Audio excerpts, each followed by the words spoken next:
Hello दोस्तों, welcome back to Story Hunt.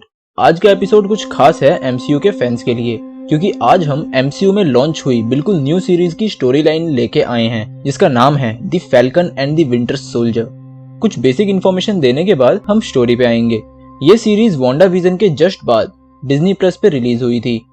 जिन लोगों को नहीं पता उनको बता दूं, MCU scientific movies and series बनाता है। इस सीरीज में टोटल 6 एपिसोड्स हैं और सारे एपिसोड बहुत ज्यादा अमेजिंग है। सीरीज का फर्स्ट एपिसोड 19 मार्च 2021 को और फाइनल एपिसोड 23 अप्रैल 2021 में रिलीज हुआ है। और इस अमेजिंग सीरीज के डायरेक्टर हैं कैरी स्कॉगलैंड। ये वीडियो स्पॉइलर से भरा हुआ है, तो चलिए शुरू करते हैं। वांडा विजन की स्टोरी जानने के बाद इसकी स्टोरी काफी स्ट्रेट फॉरवर्ड लगेगी। स्टार्टिंग में हम देखते हैं सैम विल्सन को, जो कि फैल्कन है। वह कैप्टन अमेरिका की शील्ड को बैग में भरकर कहीं ले जा रहा है। देन हमें एंड गेम वाले कॉन्वर्सेशन सुनने को मिलते हैं, जब स्टीव ने अपनी शील्ड सैम को दी थी। बट साफ पता चल रहा है कि सैम अब भी अपने आप को कैप्टन अमेरिका बनने योग्य नहीं मानता। यह स्टोरी अवेंजर्स एंड गेम के 6 मंथ बाद की है। सैम एके फैल्कन ने यूएस एयरफोर्स ज्वाइन कर ली होती है और एज अ मिशन वो कैप्टन कॉलोनल वेसेंट को बचाने टुनाइजिया जा रहा होता है। कैप्टन वेसेंट को एलएएफ नाम की टेररिस्ट ऑर्गेनाइजेशन ने किडनैप कर लिया था। फैल्कन और एयरफोर्स उसे जॉर्ज बैट्रॉक की कैद से छुड़ाने जाती है। इस मिशन में फैल्कन हवाई हमला करेगा और उसका new friend lieutenant Joaquin Torres जमीन से नजर रखेगा। वहीं उस एयरफोर्स की पकड़ में आने से पहले बैट्रॉक और उसके साथी वेसेंट को लेकर लीबिया बॉर्डर को क्रॉस करना चाहते हैं। एक बार बॉर्डर क्रॉस हो गया तो एयरफोर्स कुछ नहीं कर पाएगी। काफी लंबा चेस करने के बाद फैल्कन रेड विंग की हेल्प से वेसेंट को बचा लेता है। इस एयर फाइट में बैट्रॉक के मैक्सिमम सारे साथी मारे जाते हैं, बट वो बच के निकल जाता है। अब फाइट के बाद फैल्कन अपना सूट रिपेयर कर रहा होता है। तभी टॉरेस उसको LAF the flag smasher group के बारे में बताता है। ये ग्रुप डिफरेंट फ्लैग्स को नहीं मानता और दुनिया के सारे बॉर्डर हटा के एक सिंगल नेशन बनाना चाहता है। वैसे इनके इरादे तो नेक है, बट एग्जीक्यूशन एकदम गलत। इसके बाद सैम वॉशिंगटन डीसी जाके कैप्टन अमेरिका की शील्ड को स्मिथसोनियन म्यूजियम के हवाले कर देता है। उसके हिसाब से स्टीव की जगह कोई भी नहीं ले सकता। यहाँ हम जेम्स रॉड्स को भी देखते हैं। अब सैम और रॉड्स मिलते हैं और ब्लिप के बाद वाली दुनिया के बारे में बात करते हैं और कैप्टन की ड्रेस और शील्ड को घूरने लगते हैं। ये एंड गेम के बाद का टाइम है, जब लोग ब्लिप के 5 साल बाद वापस आए थे और दुनिया वापस पहले जैसी होने लग गई थी। सारे देश हिले पड़े थे। कौन दोस्त है कौन दुश्मन कुछ कहा नहीं जा सकता था।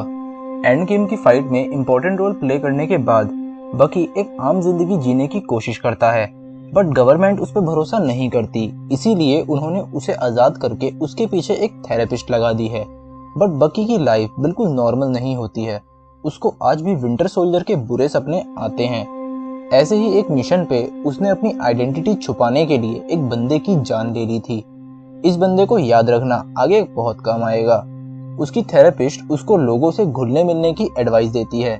वहीं बकी अकेले में अपने अनफिनिश्ड मिशन कंप्लीट कर रहा था, मतलब पर्सनल वाले। उसने हाल ही में एक हाइड्रा मेंबर को पुलिस के हवाले कर दिया था। मतलब इसकी लाइफ एकदम बोरिंग चल रही है। देन हम देखते हैं बकी ने एक बुढ़े आदमी को अपना दोस्त बना लिया है, मिस्टर योडी नाकाचिमा को। वो इन्हीं के साथ दिन में मिलता और लंच वगैरह करने लग जाता है। नाकाचिमा भी उसके अकेलेपन से परेशान होके उसकी डेट वहीं की एक वेट्रेस से फिक्स करा देता है। बट बकी जो अकेला रहता था, उसने उस बुढ़े को अपना दोस्त क्यों बनाया? खैर मैं बता दूं, नाकाचिमा ने अपने बेटे को खो दिया था और वो अपने बेटे का सच जानना चाहता है। उसका बेटा और कोई नहीं, वही बकी के ड्रीम्स में आने वाला आदमी है। अब एक डेट के दौरान वो नाकाचिमा के बेटे का टॉपिक उठाती है और बकी गिल्ट की वजह से वहां से उठ के सीधा नाकाचिमा के घर पहुंच जाता है। बकी पूरी कोशिश करने के बाद भी नाकाचिमा को सच नहीं बता पाता। वहीं दूसरी तरफ सैम अपनी बहन सारा विल्सन से मिलने लुइसियाना जाता है। ब्लिप की वजह से इनका बिजनेस ज्यादा कुछ खास नहीं चल रहा होता। ना चाहते हुए भी सारा को अपनी फैमिली बोट बेचनी पड़ेगी। बट सैम सारा को समझाता है और एडवाइस देता है लोन लेने की, ताकि उनकी खानदानी बोट बच जाए और उनका बिजनेस भी वापस चल पड़े। खैर सैम अपनी बहन को पकड़ के बैंक ले जाता है और हमको पता चलता है कि पूरी दुनिया को बचाने के बदले अवेंजर्स को फूटी कौड़ी भी नहीं मिलती, बस थैंक यू और गुडविल दे के टरका देते हैं। शायद इसीलिए सैम ने एयरफोर्स ज्वाइन कर ली थी। खैर बैंक वाला बताता है कि ब्लिप के बाद करोड़ों लोग वापस आने से रूल्स और स्ट्रिक्ट कर दिए हैं और सैम के 5 साल तक गायब होने से उसका कोई इनकम रिकॉर्ड नहीं था, इसीलिए बैंक उसे लोन देने से मना कर देता है। बट बैंक वाले को सेल्फी मिल जाती है अवेंजर के साथ। अब सैम हार के खुद ही अपनी बोट ठीक करने का फैसला करता है। तभी उसको टॉरेस का कॉल आता है जो स्विट्जरलैंड में कुछ फ्लैग स्मैशर्स का पीछा कर रहा होता है। फ्लैग स्मैशर्स एक अजीब पैटर्न वाला मास्क पहन के रखते हैं ताकि वो अपनी आइडेंटिटी छुपा सके। टॉरेस समझ गया कि यहाँ किसी तरह की चोरी हो रही है और मेन फ्लैग स्मैशर के पास सुपर सोल्जर वाली स्ट्रेंथ है। वो उनको गन से डरा के रोकने की कोशिश करता है बट फ्लैग स्मैशर उसको कूट के वहां से निकल जाता है। टॉरेस पूरा इंसिडेंट अपने बॉडी कैमरा में रिकॉर्ड कर लेता है। सैम ये वीडियो देख के समझने की कोशिश कर रहा था, तभी उसकी बहन उससे न्यूज देखने को बोलती है। न्यूज में पता चलता है यूएस गवर्नमेंट ने सैम को चूना लगा के उससे शील्ड ली और म्यूजियम में रखने के बजाय न्यू कैप्टन अमेरिका लॉन्च कर दिया, जो कतई चोमू लग रहा था। सैम बहुत ज्यादा निराश हो जाता है और यहाँ होता है एपिसोड 1 खत्म। एपिसोड 2 की शुरुआत होती है गरीबों के Captain America AKA captain John walker से, जो अपने हाई स्कूल के दिनों में फुटबॉलर टीम के कैप्टन हुआ करते थे। जॉन अपने कॉलेज के स्टेडियम में पब्लिक इंटरव्यू देने आया था बट वो थोड़ा नर्वस फील करता है। उसका स्कूल फ्रेंड लेमार हॉस्किंस उसको चीयर अप करता है। देन इंटरव्यू के दौरान हमें पता चलता है वो कोई ऐसा वैसा सोल्जर नहीं है, बल्कि वाकई यूएस गवर्नमेंट की नजरों में कैप्टन अमेरिका बनने के लायक है। खैर उसको भी पता है स्टीव की जगह लेना बहुत मुश्किल है।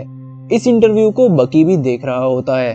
वो गुस्से में सैम से मिलने जाता है और उसे बोलता है कि शील्ड वापस करके उसने स्टीव का भरोसा तोड़ा है। अब ये दोनों एंड्रॉइड एलियन और विजन्स वगैरह को लेकर कोल्ड वॉर स्टार्ट कर देते हैं। तभी सैम बकी को फ्लैग स्मैशर के बारे में बताता है। आफ्टर दैट सैम को पता चलता है कि रेडविंग ने फ्लैग स्मैशर के ग्रुप को मुनीच में ट्रैक किया था। इस बार सैम के साथ बकी भी मिशन पे जाता है। साइट पे पहुंच के दोनों देखते हैं कि फ्लैग स्मैशर चोरी किए हुए वैक्सीन कंपाउंड को ठिकाने लगा रहे होते हैं। बकी के लाख समझाने के बाद भी सैम को ये मिशन स्टील्थ मोड पे कंप्लीट करना है। तभी स्कैनर से पता चलता है कि कंटेनर में एक हॉस्टेज भी है। देन सैम बकी की बात मान लेता है और दोनों व्हाइट वुल्फ और black falcon full action mode में ट्रक पे हमला करते हैं। तभी दोनों को धप्पा मिलता है क्योंकि वहां कोई हॉस्टेज नहीं था, वो इनके ही लोग थे और इनका सामना सुपर सोल्जर से होता है जो रेडविंग को तोड़ देते हैं और दोनों पे भारी पड़ने लगते हैं। तभी इनको ट्रैक करते हुए वॉकर और हॉस्किंस आ जाते हैं। ये चारों मिलके भी फ्लैग स्मैशर को नहीं हरा पाते और पिट के बाहर फेंक दिए जाते हैं। अब वॉकर और हॉस्किंस सैम और बकी को एयरपोर्ट तक की लिफ्ट देते हैं और रास्ते में सुपर सोल्जर्स के बारे में बात करने लगते हैं। बातों बातों में हॉस्किंस बकी को उसका super hero name battle star बताता है। बकी इरिटेट होकर गाड़ी से उतर जाता है और फैल्कन के साथ पैदल ही एयरपोर्ट जाने लग जाता है। इनकी बातों से हमें पता चलता है कि यूएस गवर्नमेंट ने ब्लिप में गायब हुए लोगों की हेल्प के लिए GRC यानी द ग्लोबल रिपाट्रिएशन काउंसिल की बुनियाद डाली गई थी। GRC उन सभी लोगों का ख्याल रखती है और वॉकर और हॉस्किंस इनडायरेक्टली उसी काउंसिल के लिए काम करते हैं। After that flag smashers online communities से काफी पॉपुलर हो जाते हैं और काफी सारे सपोर्टर्स बना लेते हैं। ये लोग सारी वैक्सीन्स लेके एक सपोर्टर के घर में स्टे करते हैं। तभी उनके लीडर को एक धमकी भरा मैसेज आता है और उनकी आइडेंटिटीज रिवील हो जाती हैं। ये सारे अब मोस्ट वांटेड इंटरनेशनल क्रिमिनल्स घोषित कर दिए जाते हैं। अब ये लोग अपने सारे रिकॉर्ड्स मिटा के वहां से फटाफट निकलते हैं। वहीं वापस आते टाइम बकी सैम को उसके पुराने दोस्त या दुश्मन से मिलवाने चला गया जिसका नाम इजाया ब्रैडली होता है। 1951 की कोरियन वॉर के दौरान इसाया और विंटर सोल्जर आपस में लड़े थे। इसाया यूएस मिलिट्री द्वारा बनाया हुआ पहला ब्लैक सुपर सोल्जर था। वो उस टाइम इतना खतरनाक था कि उससे हाइड्रा भी डरते थे, बट उसके स्किन कलर की वजह से यूएस गवर्नमेंट ने उसे सबसे छुपा कर रखा। बकी यहाँ इसाया को हाल ही में मिले सुपर सोल्जर के बारे में बताने आया था, बट इसाया बकी को हाइड्रा के नाम पे सुना देता है क्योंकि बकी को यूएस गवर्नमेंट ने उसके गोरा होने की वजह से माफ कर दिया था। बट इसाया को 30 साल जेल में बिताने पड़े थे और तो और 30 साल तक उसको टॉर्चर करके उस पर कंटिन्यू टेस्ट करते रहे। इससे पहले सैम और बकी उसे कुछ समझा पाते, इसाया ने उन्हें अपने घर से निकाल दिया। सैम बकी पे गुस्सा होता है क्योंकि उसने इतनी बड़ी बात स्टीव और पूरी दुनिया से छुपा के रखी। वहीं बकी कहता है कि वो इसाया को प्राइवेसी देना चाहता था। इसके बाद एक इंसिडेंट होता है जिससे साफ पता चलता है कि इस सीरीज में कलर डिस्क्रिमिनेशन का टॉपिक काफी सही से उठाया गया है। सैम को पुलिस बिना बात के ही रोक लेती है और उससे उसकी आईडी मांगने लगती है। तभी दूसरा पुलिस वाला उसे बताता है कि ये बंदा फैल्कन है, one of the Avengers. Then वो पुलिस वाला सैम से माफी मांग के बकी को अरेस्ट कर लेता है क्योंकि उसने अपना थेरेपी सेशन मिस कर दिया था। आफ्टर दैट जॉन वॉकर बकी की बेल करा देता है और उसको उसके स्ट्रिक्ट स्केड्यूल से भी फ्री करवा देता है। बट थेरेपिस्ट सैम और बकी को पकड़ के उनकी कपल थेरेपी कराती है, बट उससे कोई फायदा नहीं होता। बाहर आके जॉन वॉकर उन दोनों को बताता है कि फ्लैग स्मैशर के लीडर की असली पहचान कार्ली मॉर्गन थाउ है। बट सैम और बकी को जॉन और हॉस्किंस के साथ काम करने में कोई इंटरेस्ट नहीं होता। देन जॉन वॉकर दोनों को धमकी देता है कि अगर मेरे साथ काम नहीं करना तो मेरे रास्ते में भी मत आना। वहीं फ्लैग स्मैशर्स एक प्लेन में वैक्सीन भर के भागने की तैयारी कर रहे होते हैं। तभी उनको पता चलता है कि उनकी लोकेशन भी रिवील हो गई है। यूएस गवर्नमेंट उनके पास पहुंचने ही वाली है। हो सकता है ये लोग पावर ब्रोकर इनकॉर्पोरेशन के लिए काम कर रहे हों। खैर फ्लैग स्मैशर्स के ग्रुप का एक बंदा अपनी जान देकर उन लोगों को भागने में हेल्प करता है। दूसरी तरफ इसाया से गाली खाने के बाद बकी हाइड्रा से इंफॉर्मेशन निकलवाने का प्लान बनाता है। मतलब अब ये दोनों जाकर बैरन ज़ेमो से पूछताछ करेंगे। यहाँ होता है एपिसोड 2 खत्म। एपिसोड 3 की शुरुआत में हमें जीआरसी यानी ग्लोबल रिपाट्रिएशन काउंसिल का एडवर्टीजमेंट देखने को मिलता है। इसके बाद जॉन वॉकर मुनीज जाकर फ्लैग स्मैशर के सपोर्टर से पूछताछ करता है, बट वो बंदा जॉन को कुछ भी नहीं बताता। दूसरी तरफ बकी ज़ेमो से बातचीत कर रहा होता है। बकी को अच्छे से पता है कि अगर इनको कोई लीड चाहिए तो ज़ेमो की हेल्प लगेगी क्योंकि उसके लिंक्स काफी ज्यादा तगड़े हैं। सैम को ये प्लान बिल्कुल पसंद नहीं आता, बट बकी तो पहले से ही प्रिजन में बवाल मचा के ज़ेमो को भगाने का प्लान एग्जीक्यूट कर चुका होता है। ज़ेमो प्रिजन ब्रेक करके भागने में कामयाब हो जाता है और सीधा बकी और सैम के पास आता है। थोड़ी बहस के बाद सैम भी ज़ेमो को टीम में शामिल करने को राजी हो जाता है। तब उन दोनों को पता चलता है कि ज़ेमो तो रईस है। वो दोनों अब ज़ेमो की बताई लीड पे काम करने निकल पड़ते हैं। जाते जाते ज़ेमो अपना कॉमिक वाला आइकॉनिक पर्पल मास्क उठा लेता है।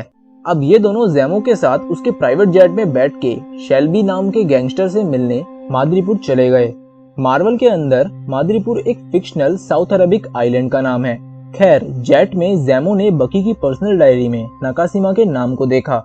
बकी को बिल्कुल अच्छा नहीं लगा कि ज़ेमो ने उससे बिना पूछे उसकी डायरी पढ़ी, बट यहाँ हमको सैम कंफर्म करता है कि ये वही डायरी है जो स्टीव यूज करता था। माद्रीपुर में एंट्री करते टाइम बकी ने विंटर सोल्जर वाला लुक ले लिया ताकि सबको लगे कि वो अभी भी ज़ेमो के कंट्रोल में है। सैम वहीं उसके जैसे दिखने वाले एक गैंगस्टर दी स्माइलिंग टाइगर का भेस लेके आता है। अंदर जाते ही सबको कंफर्म हो जाता है कि ये जगह क्रिमिनल्स का अड्डा है और पावर ब्रोकर वहाँ का बिग बॉस है। अब ज़ेमो बकी से थोड़ी तोड़फोड़ कराता है ताकि शेल्बी की अटेंशन पा सके। उसका प्लान काम करता है और शेल्बी उनसे मिलने को तैयार हो जाती है। अब ज़ेमो शेल्बी को ऑफर करता है कि अगर वो सुपर सोल्जर सीरम के बारे में बताएगी तो वो शेल्बी को विंटर सोल्जर और उसको कंट्रोल करने के कमांड दे देगा। शेल्बी उनको बताती है कि सीरम माद्रीपुर में ही है और जिसे डॉक्टर विल्फर्ड नेगल ने बनाया है। नेगल ने वो सीरम पाउडर ब्रोकर के कहने पे बनाया था। इससे पहले ये लोग नेगल का पता निकाल पाते, सैम को उसकी बहन का कॉल आ जाता है और स्माइलिंग टाइगर का पर्दाफाश हो जाता है। ये देख के शेल्बी उन सबको मारने का ऑर्डर दे देती है, बट तभी किसी स्नाइपर ने शेल्बी को ही मार दिया था। वो तीनों बच के तो भाग गए, बट अब शेल्बी की मौत का इल्जाम इन तीनों पे आ गया और इन पे बाउंटी रख दी गई। अब ये तीनों किलर्स से बचते बचाते किसी तरह भाग रहे थे, बट कोई तो है जो इनकी हेल्प कर रहा है। तभी वहां पे शैरन कार्टर आ जाती है। सिविल वॉर वाले इंसिडेंट के बाद गवर्नमेंट ने बकी और सैम वगैरह को तो माफ कर दिया था, बट शैरन अभी तक भागे हुए क्रिमिनल की लाइफ जी रही है, सब ज़ेमो की वजह से। इससे पहले वो ज़ेमो को मार दे, सैम और बकी उसे बताते हैं कि उसे सुपर सोल्जर सीरम के ओरिजिन का पता करने के लिए ज़ेमो की जरूरत पड़ेगी। शैरन उनकी बात मान जाती है और सुपर सोल्जर का मैटर सॉल्व होने के बाद अपना बदला लेने को कहती है। शैरन उन सब को अपने सीक्रेट हाइडिंग प्लेस पे ले जाती है। अब शैरन सैम से डील करती है कि वो अपनी लोकल सेटिंग से नेजर की लोकेशन ढूंढ लेगी। बदले में सैम उसके सारे रिकॉर्ड क्लियर करके उसे वापस यूएस आने का मौका देगा। शेरन डॉक पे एक कंटेनर का लोकेशन बताती है जहां छुप के नेजल अपनी सीरम फैक्ट्री चला रहा है। बकी, सैम और जैमो कंटेनर के अंदर जाते हैं नेजल से बात करने और शेरन बाहर पहरा देती है। थोड़ा डराने के बाद नेजल ने उन्हें सब बता दिया। नेजल पहले हाइड्रा के लिए काम करता था, देन हाइड्रा के गिरने के बाद उसको CIA ने रिक्रूट किया, जहां नेजल ने इसाया के ब्लड सैंपल की हेल्प से न्यू सुपर सोल्जर सीरम बनाया जिसके कोई साइड इफेक्ट नहीं है। मतलब इसको लेने के बाद आपकी बॉडी नहीं फूलती। इससे पहले ये अपना प्रोजेक्ट कंप्लीट करता, ये ब्लिप में गायब हो गया। 5 साल बाद जब ये वापस आया तब तक CIA ने प्रोजेक्ट ही बंद कर दिया था। इसीलिए इसने पावर ब्रोकर के साथ मिलके अपनी रिसर्च को आगे बढ़ाया। उसने पावर ब्रोकर के लिए 20 सुपर सोल्जर शॉट्स बनवाए थे, बट बाद में कार्ली ने उसे चुरा लिया। मतलब कार्ली पे वो धमकी भरे मैसेज पावर ब्रोकर से आ रहे थे। खैर, तभी वहां हमला हो जाता है और नेजल मर जाता है। तभी कंटेनर के बाहर कुछ बाउंटी हंटर उन तीनों को मारने आ जाते हैं। Sharon Carter full Black Widow mode में जाकर उन सबको कूट देती है। सैम, बकी और जैमो वहां से निकल जाते हैं और शेरन वहीं रुक जाती है कुछ इंपॉर्टेंट केस सॉल्व करने के लिए। दूसरी तरफ कार्ली की टीम मतलब फ्लैग स्मैशर्स तब GRC के कैंप के पास थी। यहाँ हमें एक लेडी लेटी हुई दिखती है जो डोनिया मेडानी है। इसे ट्यूबरक्लोसिस का प्रॉब्लम है जो कि ब्लिप के बाद वापस आए मैक्सिमम लोगों को है। खैर, कार्ली ने नेजल को कुछ दिन पहले कांटेक्ट किया था ये पूछने के लिए कि वो इस बीमारी से लड़ने में कोई हेल्प कर सकता है या नहीं। खैर, फ्लैग स्मैशर्स GRC कैंप में घुस के सप्लाई डेपो से सारा राशन लूट लेते हैं और वापस बाहर आते टाइम कार्ली ने वहां धमाका किया जिसमें पक्का कुछ लोग तो मरे ही होंगे। आफ्टर दैट जॉन और हॉस्किंस को लगता है जैमो के प्रिजन ब्रेक के पीछे सैम और बकी का हाथ है, बट उनके पास कोई भी प्रूफ नहीं है, इसीलिए वो उनको कुछ भी नहीं कह सकते। अब लीड ना होने की वजह से वो लोग ऑफ लीड होके काम करेंगे। सैम ने टॉरेस की हेल्प से डोनिया मेडानी का पता लगा लिया, बट इससे पहले वो उससे मिलते वो GRC कैंप में मर जाती है। सैम और बकी रीवा जाकर जैमो की बताई लोकेशन पर आ गए। सैम जैमो के साथ अंदर चला जाता है, बट बकी बाहर रुक जाता है क्योंकि उसने रास्ते में पड़े वकांडा के गैजेट को पहचान लिया था। वकांडा से आई सोल्जर जिसका नाम आयो है, जैमो का पीछा करते हुए वहां तक पहुंच जाती है क्योंकि सिविल वॉर में जैमो ने जो ब्लास्ट किया था उसमें किंग टिचाका की जान चली गई थी। मतलब वकांडा को भी जैमो से बदला लेना है। यहाँ होता है एपिसोड 3 खत्म। एपिसोड 4 की स्टार्टिंग में हमें वकांडा का एक फ्लैशबैक सीन देखने को मिलता है जिसमें 6 साल पहले वकांडा के लोगों ने बकी का दिमाग ठीक करने में हेल्प की थी। प्रेजेंट टाइम में आयो बकी को 8 आवर्स का टाइम देती है। उसके बाद वो जैमो को वकांडा लेके जाएगी चाहे कुछ भी हो जाए। अंदर सैम और जैमो को पता चलता है कि कार्ली ने 3 गार्ड्स की जान ले ली थी। इससे पहले वो रिवॉल्यूशन के चक्कर में और जाने ले, इन्हें उसे ढूंढना होगा। सैम के हिसाब से अगर इन्हें कार्ली को ढूंढना है तो इन्हें डोनिया मेडानी का फ्यूनरल अटेंड करना पड़ेगा। सारे फ्लैग स्मैशर्स मडानी की बहुत इज्जत करते थे तो उन्होंने पक्का कोई सीक्रेट फ्यूनरल अरेंज किया होगा। सैम और बकी हर तरह से पता लगाने की कोशिश करते हैं बट कुछ भी पता नहीं चलता। वहीं जैमो कुछ बच्चों को टर्किश डिलाइट्स का लालच देकर फ्यूनरल की सारी इंफॉर्मेशन निकलवा लेता है। अब प्लान ये होता है कि जैमो की बताई लोकेशन पे सैम अकेला जाएगा और कार्ली से बात करके सारा मैटर सॉर्ट आउट कर लेगा। सैम फौरन शेरन को कॉल करके उसके स्पेशल सैटेलाइट की हेल्प से फ्लैग स्मैशर के कैंप पे नजर रखने को कहता है। डॉक्टर के मरने के बाद पावर ब्रोकर पगला से गए हैं। वो कार्ली और सीरम को अपने हाथ से जाने नहीं देना चाहते। ये लोग फ्यूनरल की लोकेशन पे जा ही रहे होते हैं तभी वहाँ वॉकर और हस्किंस आ जाते हैं। वॉकर जैमो को अरेस्ट करने वाला था बट जैमो को ही पता है कि फ्यूनरल की लोकेशन कहाँ है। वॉकर को सैम का अकेले जाने का आइडिया बिल्कुल पसंद नहीं आता है बट हॉस्किंस उसे समझा देता है। अब लोकेशन पर पहुंच के वॉकर जैमो को हथकड़ी लगा देता है। सैम अंदर जाता है और कार्ली को समझाने लगता है कि उसका एग्जीक्यूशन बिल्कुल गलत है। कार्ली भी उसकी बात समझने लग जाती है बट तभी बेसब्र वॉकर चिल्लाता हुआ अंदर आ जाता है और उसे देख के कार्ली वहां से भाग जाती है। जैमो हथकड़ी खोल के कार्ली को पकड़ता है और उससे सीरम छीन के एक एक करके तोड़ने लगता है। वॉकर जैमो को ढूंढ लेता है बट तब तक ओनली एक सीरम बचता है। वॉकर चुपके से सीरम अपने पास छुपा लेता है। कार्ली वॉकर से तो बच के भाग जाती है बट उस पे अभी भी पावर ब्रोकर के धमकी भरे मैसेज आ रहे होते हैं। वापस आने पे सैम वॉकर पे नजर रखने को बोलता है। अब वॉकर वापस आकर जैमो को अरेस्ट करने को बोलता है बट सैम उसकी घनघोर बेइज्जती कर देता है। 8 घंटे कंप्लीट होते ही आयो जैमो को लेने आ जाती है अब हमारे सस्ते कैप्टन अमेरिका आयो और उसके साथियों से भी भिड़ जाते हैं। वकांडा के वॉरियर्स वॉकर को अच्छे से कूट देते हैं। इसी मौके का फायदा उठा के ज़ैमो बाथरूम में एक टनल के थ्रू भाग जाता है। तभी हमें पता चलता है कि आयो जब चाहे बकी को डिसआर्म कर सकती है। खैर वकाडियन सोल्जर भी ज़ैमो को ढूंढते हुए वहां से चली जाती हैं। वॉकर वकाडियन सोल्जर से हारने के बाद बहुत ज्यादा ही निराश हो जाता है और सदमे में चला जाता है। वहीं कार्ली सैम की बातें याद करती है और उसे सैम काफी काम का बंदा लगता है। तो कार्ली सैम की बहन को कॉल करके सैम को एक सीक्रेट लोकेशन पे अकेले आने को बोलती है। सारा को कॉल करने का मतलब था कि अगर सैम नहीं आता है तो वो सारा से जाके मिलेगी। खैर बकी सैम को अकेले तो जाने देगा नहीं, तो वो भी साथ जाता है। दोनों शांति से कार्ली से बात कर रहे होते हैं। तभी शैरन सैम को बताती है कि फ्लैग स्मैशर का प्लान वॉकर को मारने का है। वो दोनों वहां से निकल के सीधा वॉकर को बचाने जाते हैं। वॉकर फ्लैग स्मैशर से लड़ रहा होता है और वहीं हॉस्किंस को बेहोश करके फ्लैग स्मैशर्स ने बांध दिया होता है। वॉकर को इतने आराम से लड़ता देख सैम समझ जाता है कि उसने सीरम यूज किया है। अब हॉस्किंस को होश आता है और वो उठ के लड़ने लग जाता है, बट इसकी लड़ाई शुरू होते ही खत्म हो जाती है। कार्ली सुपर पंच से उसको मार देती है। मतलब लग तो यही रहा था कि वो मर गया है।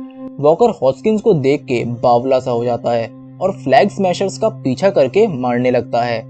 बाकी फ्लैग स्मैशर्स तो भाग जाते हैं, बट उनका एक मेंबर वहीं रह जाता है।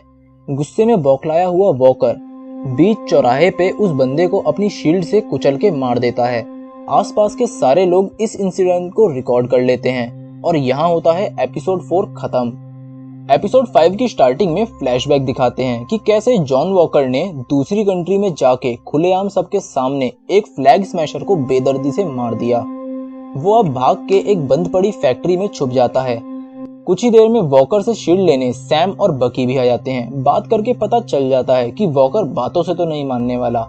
अब ये तीनों मस्त लड़ने लग जाते हैं। सुपर सोल्जर सीरम वॉकर पे असर दिखाने लग जाता है। धीरे धीरे सीरम उसके दिमाग और बॉडी दोनों पे असर दिखाने लग जाता है। वॉकर सैम को शील्ड से मारने ही वाला था कि एंड में उसे बकी ने बचा लिया। काफी देर तक घमासान युद्ध चलने के बाद सैम और बकी वॉकर को हरा देते हैं और उसका हाथ तोड़ के शील्ड वापस ले लेते हैं। अब वापस आने के बाद टॉरेस सैम को बताता है कि वॉकर की रीसेंट हरकतों के बाद उस गवर्नमेंट ने सारा मामला अपने हाथों में ले लिया।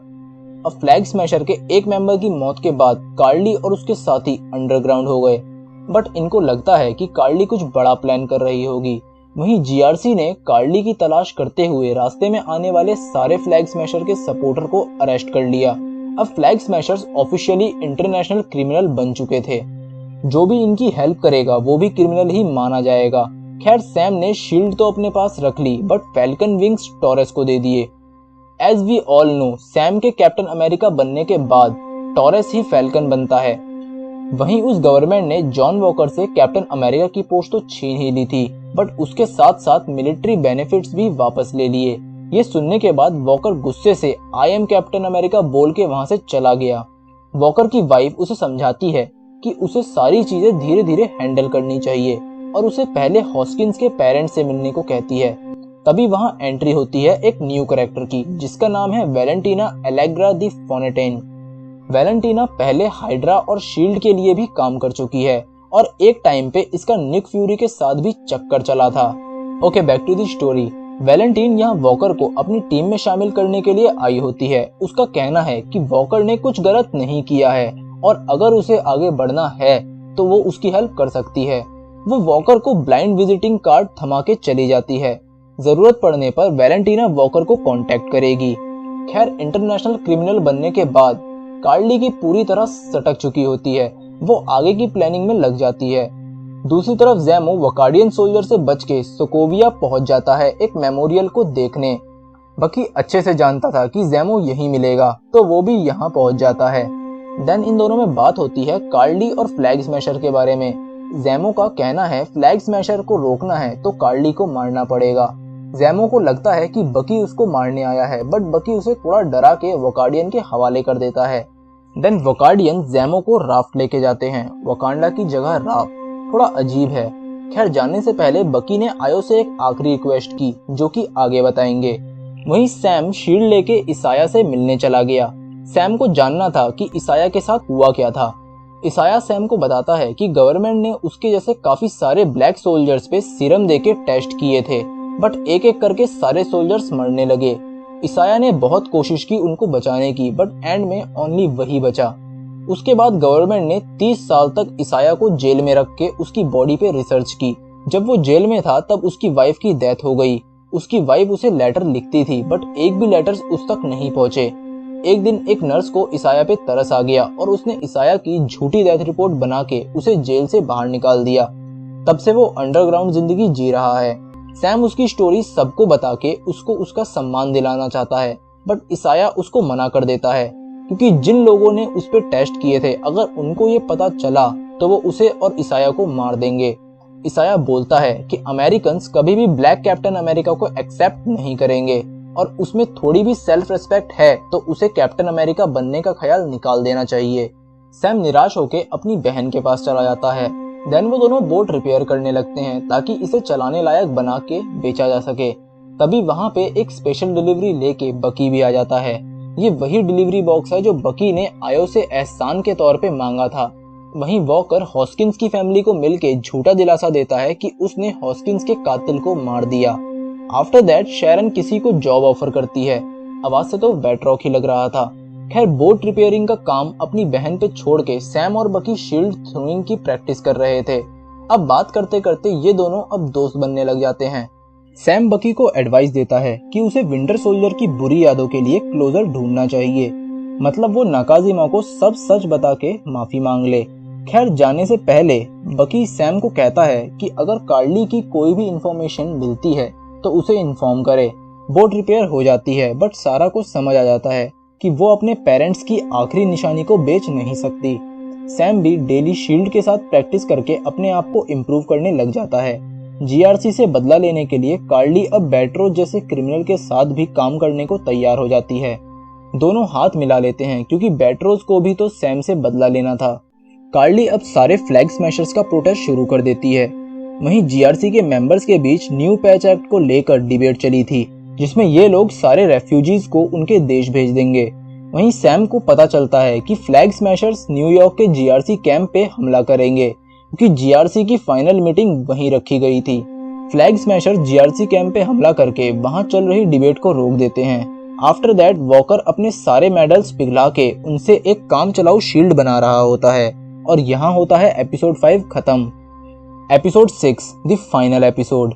स्टार्टिंग में दिखाते हैं कि फ्लैग स्मैशर्स स्मोक ग्रेनेड फेंक के सारे लोगों को भागने पे मजबूर करते हैं। सैम ने तो इनके प्लान को पहले ही भांप लिया था।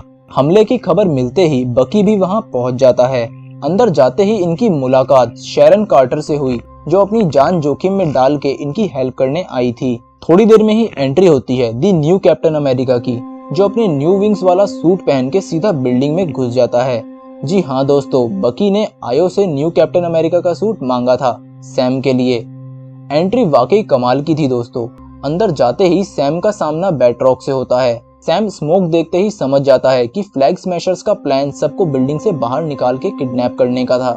ये बात वो सबसे पहले बकी और शैरन को बताता है और फिर बैट्रॉक से भिड़ने पहुंच जाता है। बकी एक फ्लैग स्मैशर का पीछा कर रहा था। तभी कार्ली ने बकी को फोन लगा के डिस्ट्रैक्ट किया और बकी उसके झांसे में आ गया। बाकी फ्लैग स्मैशर्स पुलिस वैन में लोगों को भर के वहां से निकाल ले गए। पुलिस ये नहीं जानती थी कि फ्लैग स्मैशर्स ने वैन के डोर्स को हाईटेक लॉक से बंद किया है। बकी एक बाइक लेकर वैन का पीछा करने लग जाता है। शैरन वहीं रुक के एक फ्लैग स्मैशर को मार देती है। वहीं डिएगो, जो कि एक फ्लैग स्मैशर है, लोगों को हेलीकॉप्टर में बिठा के ले जाता है। ये देख के सैम फाइट बीच में छोड़ के हेलीकॉप्टर के पीछे जाता है। सैम अपने न्यू रेड विंग से पता लगा लेता है कि हेलीकॉप्टर में बैठी एक हॉस्टेज हेलीकॉप्टर चलाना जानती है। वो तुरंत उस लड़की को कॉल लगा के अपना प्लान बता देता है। फिर सैम औसम तरीके से डिएगो को शील्ड से मार के बाहर फेंक देता है और वो हॉस्टेज तुरंत हेलीकॉप्टर को संभाल लेती है। अब कार्ली को लगने लग जाता है कि उसका प्लान फेल होगा। वो अपने साथियों को बोलती है अगर उसका प्लान फेल होता है तो सारे हॉस्टेजेस को मार देना। थोड़ा बहस करने के बाद वो कार्ली के इस प्लान को भी मान जाते हैं। फ्लैग स्मैशर्स ने रोड ब्लॉक लगा के पुलिस वैन हाईजैक कर ली, बट तभी वहां बकी आ गया। कार्ली ने बकी का ध्यान भटकाने के लिए एक वैन में आग लगा दी, बट बकी ने बड़े आराम से उन हॉस्टेजेस को बचा लिया। हॉस्टेजेस से तारीफ सुन के बकी को बहुत अच्छा लगा। शायद अब वो अपने डार्क फेस से बाहर आ पाए। खैर वहाँ वॉकर अपनी लोकल शील्ड के साथ आ जाता है। फ्लैग स्मैशर्स वॉकर पे भारी पड़ने लगते हैं। बकी वॉकर को बचा लेता है बट लात खा के पुल से नीचे गिर जाता है। कार्ली का प्लान फ्लॉप होता देख वो दूसरी वैन को नीचे फेंकती है बट वैन बीच में लटक जाती है। यहाँ वॉकर पे दो रास्ते थे, या तो वो कार्ली से बदला ले या फिर हॉस्टेजेस को बचाए। वॉकर के अंदर की अच्छाई जाग जाती है और वो हॉस्टेजेस को बचाने लग जाता है। पीछे से कुछ फ्लैग स्मैशर्स वैन और उसको नीचे फेंक देते हैं। तभी हमारा new captain America full heroic style में आता है और वैन को उठा के ऊपर ले जाता है और सारे हॉस्टेजेस को बचा लेता है। अब फ्लैग स्मैशर्स स्मोक ग्रेनेड फेंकते हैं और वहां से भाग जाते हैं। बकी, सैम और वॉकर मिलके उनके पीछे जाते हैं। कुछ देर में ही सैम के सेंसर्स डिटेक्ट कर लेते हैं कि फ्लैग स्मैशर्स दो हिस्सों में बट गए हैं। अब एक को सैम फॉलो करने लग जाता है और दूसरे के पीछे बकी और वॉकर जाते हैं। शैरन कार्ली से उसकी टीम ज्वाइन करने को बोलती है। यहाँ हमें पता चलता है कि शैरन कार्टर ही पावर ब्रोकर है। जी हाँ, शैरन ही है जिसने सीरम बनवाया और सभी कांड की शुरुआत की। वो अपने साथ हुई नाइंसाफी का बदला लेना चाहती है। अब जैसे ही बैट्रॉक को पता चलता है कि शैरन ही पावर ब्रोकर है, वो उसकी आइडेंटिटी रिवील करने की धमकी देके 4 गुना पैसा मांगता है। अब शैरन का दिमाग फिर जाता है और वो बैट्रॉक को सीधा गोली मार देती है। वहीं पैनिक होके कार्ली शैरन को गोली मार देती है। शैरन तो घायल होती है बट बैट्रॉक मर जाता है। गोली की आवाज सुन के सैम वहां पहुंचता है। सैम बहुत आराम से कार्ली को समझाने की कोशिश करता है बट कार्ली कुछ समझना ही नहीं चाहती। कार्ली सैम पे हमला करती रहती है बट सैम एक बार भी उस पे हाथ नहीं उठाता और उसे बस बातों से समझाने की कोशिश करता रहता है। कार्ली ने उस पे गन तान दी थी बट सैम ने उस पे हमला नहीं किया। यही मौके का फायदा उठा के शैरन ने कार्ली को मार दिया। कार्ली ने अपने एंड मोमेंट में सैम से माफी मांगकर उसकी बाहों में दम तोड़ दिया। अब बकी और वॉकर सारे फ्लैग स्मैशर्स को मैसेज भेज के एक जगह बुलाते हैं और पकड़ लेते हैं। वहीं सैम कार्ली की बॉडी लेके जीआरसी कैंप जाता है और स्टीव की तरह एक अमेजिंग भाषण देके सबको समझाता है कि जीआरसी लाखों रेफ्यूजीज को जबरदस्ती उनकी कंट्री नहीं भेज सकती। अगर उन्होंने ऐसा किया तो और भी कार्ली जैसे लोग खड़े हो जाएंगे। वो ये भी बोलता है कि पहले रेफ्यूजीज के हाल देखो देन फैसला करो। सैम को अच्छे से पता है कि लोग ब्लैक कैप्टन अमेरिका को एक्सेप्ट नहीं करने वाले, बट वो फिर भी अपने देश के लिए खड़ा है। उसका भाषण सब देख रहे थे, इंक्लूडिंग इसाया, उसका बेटा और टॉरेस भी। जीआरसी वाले उसकी बात समझ जाते हैं और रीसेटलमेंट प्रोजेक्ट बंद कर देते हैं। अब बाकी बचे फ्लैग स्मैशर्स को एक वैन में डाल के राफ्ट में कैद करने के लिए ले जा रहे थे, बट जैमो के बटलर ने बॉम्ब लगा के वैन को ही उड़ा दिया। राफ्ट में बैठा जैमो इस न्यूज को देख के बहुत संतुष्ट हो जाता है। वैलेंटीना न्यूज देख के समझ जाती है कि जैमो ने ही वैन को उड़ाया है। खैर वो वॉल्टर को new black and red suit दे के उसे न्यू यूएस एजेंट का नाम दे देती है। वहीं बकी ने भी नाकाजेमा से मिलके उसे सब कुछ सच बता दिया था। उसने अपनी बकेट लिस्ट कंप्लीट कर दी और डॉक्टर को रिपोर्ट भेज दी। सैम इसाया और उसके बेटे को म्यूजियम लेके गया, जहां उसने इसाया की हिस्ट्री को जिंदा रखने के लिए स्पेशल सेक्शन बनाया था। इसाया भी बहुत खुश हो जाता है। वहीं बकी भी सारे काम खत्म करके सैम के घर हाउस पार्टी अटेंड करने चला जाता है। Happy ending. एंड सीन में दिखाते हैं गवर्नमेंट ने शैरन कार्टर के सारे गुनाह माफ कर दिए हैं और उसको उसकी जॉब वापस दे दी है। अब इसके बाद शैरन किसी को कॉल करके बताती है कि सुपर सोल्जर सीरम नहीं हुआ तो क्या हुआ। उस पे अब उस गवर्नमेंट के सारे सीक्रेट्स का एक्सेस है और यहाँ होता है the falcon and the winter soldier खत्म। वीडियो को पूरा देखने के लिए धन्यवाद। अगर आपको ये वीडियो अच्छा लगा तो लाइक करिए और अपने दोस्तों के साथ शेयर भी करिए। अगर आप स्टोरी हंट पे न्यू हैं तो सब्सक्राइब करिए और बेल आइकन को जरूर दबाएं। तो चलिए दोस्तों, फिर मिलते हैं स्टोरी हंट के अगले एपिसोड में। जय हिंद, जय भारत।